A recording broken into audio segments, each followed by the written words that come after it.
Bismillahirrahmanirrahim. Assalamualaikum warahmatullahi wabarakatuh. Waalaikumsalam warahmatullahi wabarakatuh. Alhamdulillah bersyukur kita kepada Allah Tabaraka wa Ta'ala dan kita perbanyak salawat kepada baginda Rasulullah Sallallahu Alaihi Wasallam. Pemirsa sekalian, senang sekali pada kesempatan kali ini Akademik TV kembali hadir ke hadapan Anda semua, terutama bagi para pecinta program Scholar Table di mana saja Anda berada. Saya Sofiandi, dalam kesempatan kali ini tidak lupa juga mengucapkan terima kasih atas kesetiaan Anda bersama kami di Akademik TV. Karena melalui program ini kami harap dapat selalu berpartisipasi dalam mengedukasi masyarakat dari segala lapisan. Karena di program Scholar Table ini kami selalu menyajikan sajian inspirasi dalam berbagai hal yang kami olah secara akademis sehingga mampu memberikan wacana keilmuan yang tentu berharga bagi kehidupan kita bersama.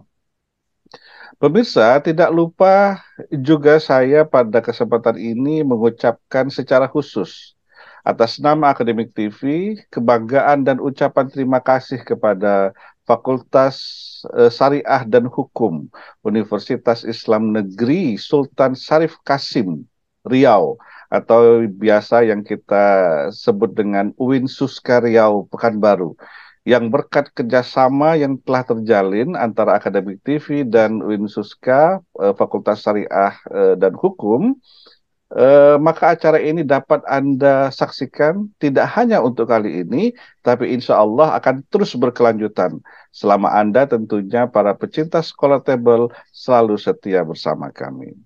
Baik, pemirsa sekalian, topik yang akan diangkat pada program Scholar Table kali ini adalah kaitannya dengan uang. Ya, nah, ini kalau kaitannya dengan uang ini sedap-sedap ini gitu ya. Eh, Secara khusus topiknya adalah keuangan syariah, peluang dan tantangan. Sebagaimana biasa, kali ini saya tidak sendiri, tapi saya ditemani oleh sahabat saya, seorang host dari Winsus Karyau, yakni Ibu Dr. Rozi Andrini. Assalamualaikum, Bu Dr. Rozi. Waalaikumsalam, Pak. Sehat selalu dari kami Akademik TV untuk Ibu Dr. Rozi. Semoga sukses selalu Alhamdulillah. ya. Baik, Amin. pemirsa sekalian, dalam narasumber kita, pada kesempatan kali ini tidak main-main. Seorang dokter di bidang keuangan syariah yang sehari-harinya itu bergelut dengan diskursus keuangan syariah, terutama di Fakultas Syariah dan Hukum Uinsus Karyau. Maka dengan bangga sekali saya perkenalkan, please welcome Ibu Dr. Nur Nasrina SEMSI. Apa kabar Bu Dr. Nur Nasrina? Alhamdulillah, baik. Assalamualaikum juga, Ibu. Assalamualaikum warahmatullahi. Terima kasih. Senang sekali kita dapat dihadiri oleh Ibu Dr. Nur Nasrina. Saya panggil Ibu Dr. Nur aja nanti ya untuk Siap, selanjutnya. siap. Baik Bu Dr. Nur, terima kasih sudah berkenan untuk bergabung bersama kami dan pemirsa Akademik TV eh, di dalam program Scholar Table ini. Baik pemirsa sekalian, dalam ekonomi global yang terhubung dengan sangat cepat dan kompleks pada saat ini, keuangan syariah muncul sebagai alternatif dan kekuatan yang demikian dinamis dan berpengaruh, meresapi cara berpikir kita tentang perbankan, investasi, dan praktik-praktik keuangan yang kuat dengan landasan etikanya, gitu ya. Jadi hadir dengan landasan etika yang kuat dengan prinsip-prinsip intinya yang berakar pada keadilan, sustainability, dan berbagi resiko. Keuangan syariah tidak hanya menawarkan alternatif yang layak, tetapi juga visi yang menginspirasi untuk masa depan, keuangan yang lebih inklusif dan berkelanjutan. Dalam kesempatan ini, kita akan mencoba untuk menyelami bersama narasumber kita prinsip-prinsip dan mekanisme keuangan syariah, menjelajahi peluang-peluang yang ditawarkannya untuk pertumbuhan ekonomi dan segala hal yang terkait dengan itu. Dan pada saat yang sama, kita juga akan berbicara tentang tantangan-tantangan dan juga termasuk pemahaman keliru yang mengelilingi dan menyelimuti konsep ini. Tujuan kita tentu semata-mata adalah untuk membangun pemahaman yang komprehensif tentang keuangan syariah, potensinya, serta langkah-langkah yang diperlukan untuk mengatasi rintangan dalam perjalanan menuju adopsi yang tentu lebih luas lagi.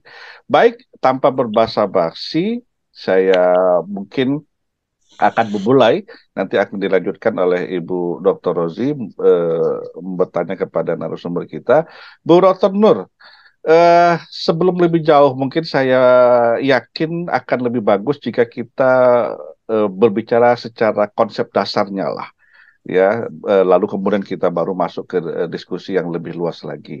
Apa sih keuangan syariah itu?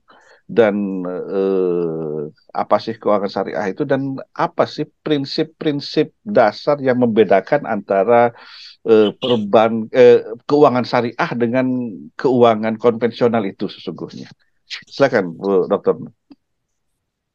Ya, terima kasih Pak Dr. Supiandi. Assalamualaikum warahmatullahi wabarakatuh kepada semuanya juga, eh, terutama generasi Z. Harapan kita yang menjadi estafet lanjut perkembangan keuangan syariah secara khusus di Indonesia, tentu saja secara internasional umumnya. Ya, Terima kasih juga atas kesempatan ini yang diberikan melalui Akademik TV ini. Semoga menjadi salah satu perjuangan kita untuk mensosialisasikan, meningkatkan literasi keuangan syariah bagi semua kalangan. amin, amin. Baik, terkait dengan apa yang tadi disampaikan, walaupun agak berlebihan ya, masih biasa-biasa nih saya sebenarnya. Eh, izin menyampaikan bahwa kalau kita berbicara tentang syariah, maka hal utama yang perlu kita ketahui adalah landasan hukumnya. Nah, kalau syariah berarti Islam, maka kita harus mengetahui dulu dasar-dasar hukum syariah. Kenapa para pejuang bahkan sebelum kemerdekaan dan ulama-ulama pada sampai saat ini ingin memperjuangkan ekonomi syariah ini. Pertama dari Al-Baqarah 1 sampai 5, terutama di situ disebutkan pada ayat kedua, Zalikal kitab la raiba fih. Makanya itu berada pada posisi halaman setelah Al-Fatihah gitu kan.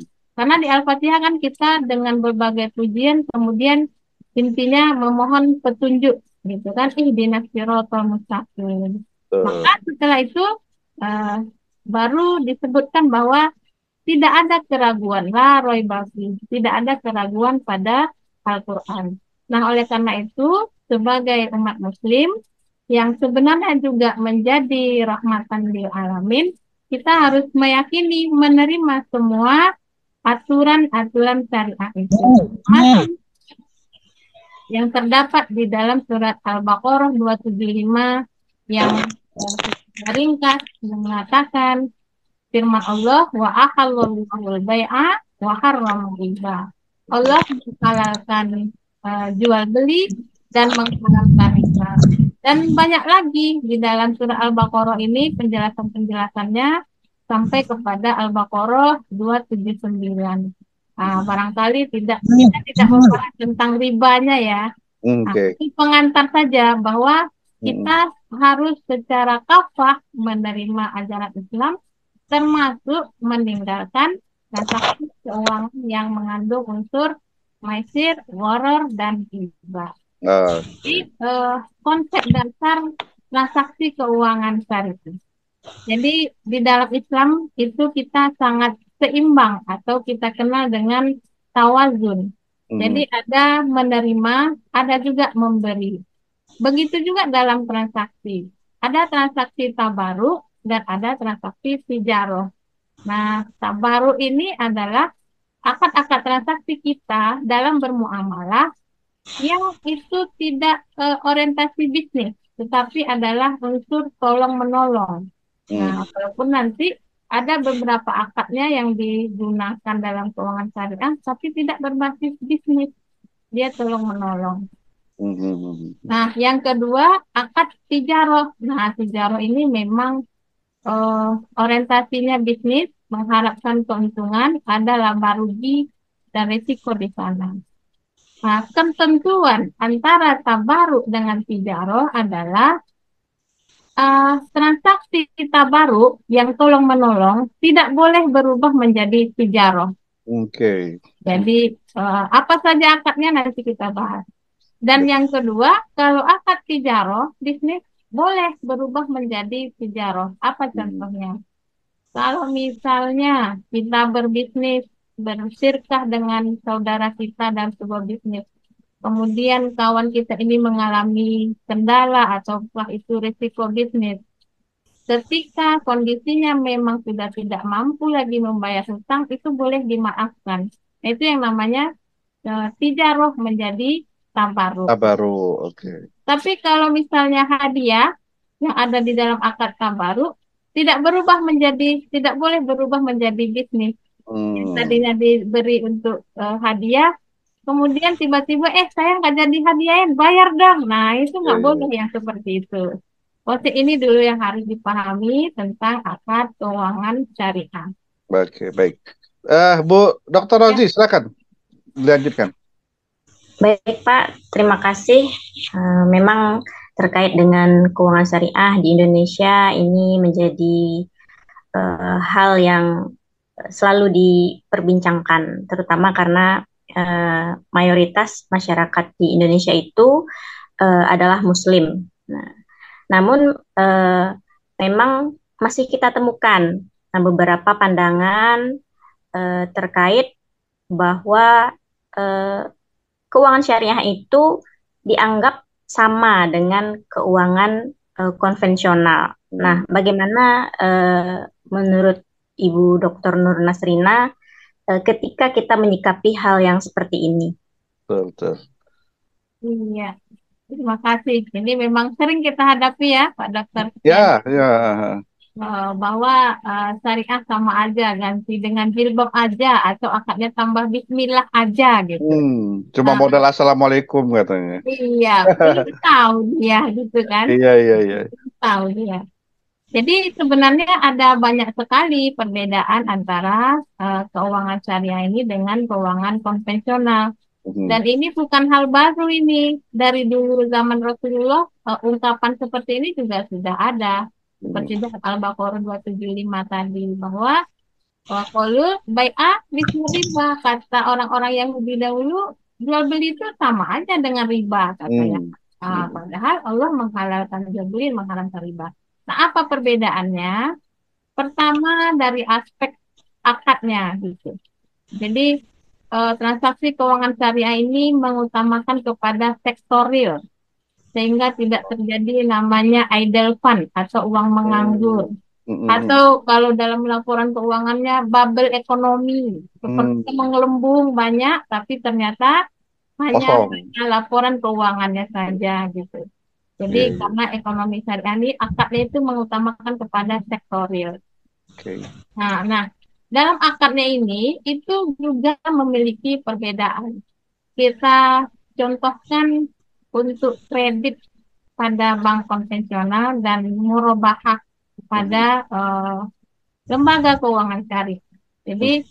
kalau kita di lembaga keuangan konvensional, kredit atau penyaluran dana ini kan berdasarkan bunga. Bunganya Ya. itu ditetapkan berdasarkan jumlah modalnya. Hmm. Nah, misalnya 10 juta modalnya yang diberikan oleh bank. Lalu tinggal dikalikan bunganya kami tetapkan 12% per tahun.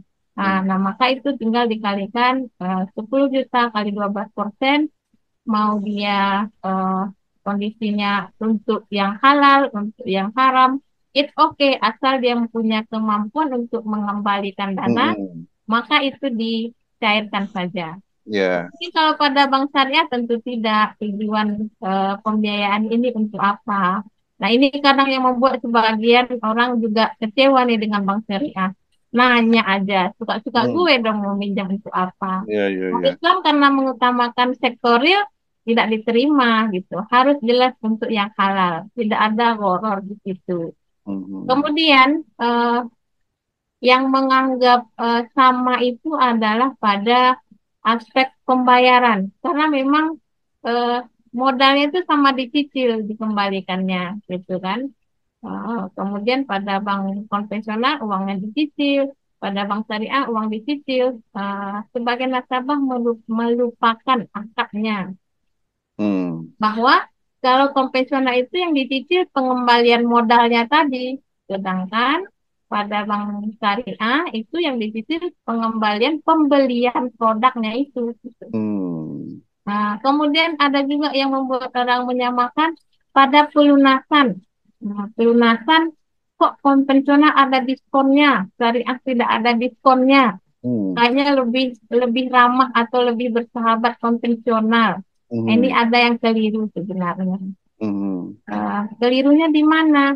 Coba kalau kita dalam transaksi sehari-hari, kita beli handphone ke toko, kemudian kita berakad, ini modalnya kalau cash mau iPhone berapa ini? Nah, misalnya kalau cash 15 juta, tapi kalau dia dibayarnya dengan cicil karena adanya economic value of time, Hmm. nanti ada lagi nih teori economic value of time dengan time value of money. Kalau Hmm. konvensional kan time value of money, sedangkan syariah ekonomi, nilai ekonomi waktu, bukan nilai ekonomi uang gitu kan. Nah, Hmm. karena itu maka dinaikkan harganya yang disepakati misalnya menjadi 17 juta. Kalau kita sepakat, maka akad jual beli HP tadi adalah 15 juta modalnya, marginnya 2 juta jadi 17 juta. Hmm. Mungkin kalau di bank tentu ada biaya administrasinya. Nah, ini yang kita cicil deal harganya segitu. Coba kalau misalnya kita yang beli HP tiba-tiba punya uang, terus kita lunasin 17 juta, harga HP-nya jadi 16 juta enggak? Ya enggak kan? Kan tetap Ya. aja 17 juta juga gitu. Hmm. Hmm. Nah, tapi kalau di konvensional, karena dia basicnya itu keuntungan berdasarkan uang yang dipinjamkan, bukan karena jual beli produknya, maka dia sah-sah saja menghitung, memotong bunga yang tersisa nggak usah bayar lagi, gitu kan. Nah, jadi ini yang membedakan jual beli dengan kredit pada bank syariah dengan konvensional. Jadi sebenarnya Oke. kalau kita gali, ada Hmm. banyak sekali dari sudut pandang penggunaan uang dan Hmm. dari sudut pandang tujuan pembiayaan atau kredit, gitu kan, Ya, dan ya, ya. pandang lain-lainnya. Iya, Gitu. iya. Iya, Nah, baik. Saya juga banyak sekali memang itu seperti tadi yang disebutkan. Bahkan ada apa ya? Ada beberapa lembaga perguruan tinggi yang mencoba untuk mendapatkan pembiayaan itu dari lembaga keuangan syariah. Ketika mereka hitung-hitung, justru merasa loh, ini kok pengembaliannya lebih besar kalau dibandingkan dengan saya ngambil pinjaman atau pembiayaan dari konvensional gitu. Mereka bertanya demikian, itu kira-kira hitungan-hitungannya secara praktikal bagaimana sih, Bu? Bisa bisa lebih mahal mereka mengembalikan ke perbankan syariah dibandingkan dengan konvensional. Hitung-hitungannya gimana sebenarnya, Bu Dokter?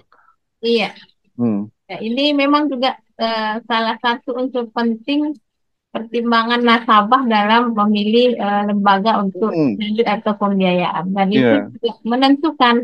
Nah, sebenarnya kalau dasar awalnya hitung-hitungannya seperti itu adalah karena yang pertama memang dari aspek permodalan dulu bank syariah ini belum sebesar Hmm. segagah bank konvensional. Ya, Kan betul, kita betul. tahulah teori produksi kan, tidak akan Eh. sama biaya produksi donat 2 kilo dengan 10 kilo gitu kan. Iya, iya, iya. Minyaknya bisa sama gitu ya. Kebetulan saya suka donat juga. Betul. Iya, lanjut lanjut. Jadi dari aspek biaya-biaya yang dikeluarkan oleh lembaga keuangan syariah itu memang lebih besar Besar. dari eh, lembaga keuangan konvensional yang memang sudah ada dari dulu. Karena Mm-mm. konvensional dengan syariah ini perbandingannya antara orang dewasa yang sudah sukses kaya raya dengan baby yang baru mau tumbuh gitu kan. Hmm. Masih membutuhkan banyak support, apalagi dari aspek teknologinya. Iya, oke. Di aspek itu. Tapi sekarang itu sudah nggak terlalu masalah, Pak Dokter. Karena Mhm. setelah beberapa bank BUMN bergabung, Iya. pemodalan kita sudah mulai naik dan saya bukan endorse ya, tapi Memang eh, kenyataan itu ya. iya, tapi sudah Hmm. bisa melakukan pelayanan kepada pembiayaan yang lebih besar-besar dengan biaya yang juga bersaing gitu. Betul, betul, betul. Bahkan juga kalau menurut survei sekarang nasabah-nasabah dari lembaga keuangan syariah itu banyak yang non-muslim juga mereka itu ya sekarang. Ya, karena Ah, ah. Karena tertarik dengan konsep yang non-riba tadi itu.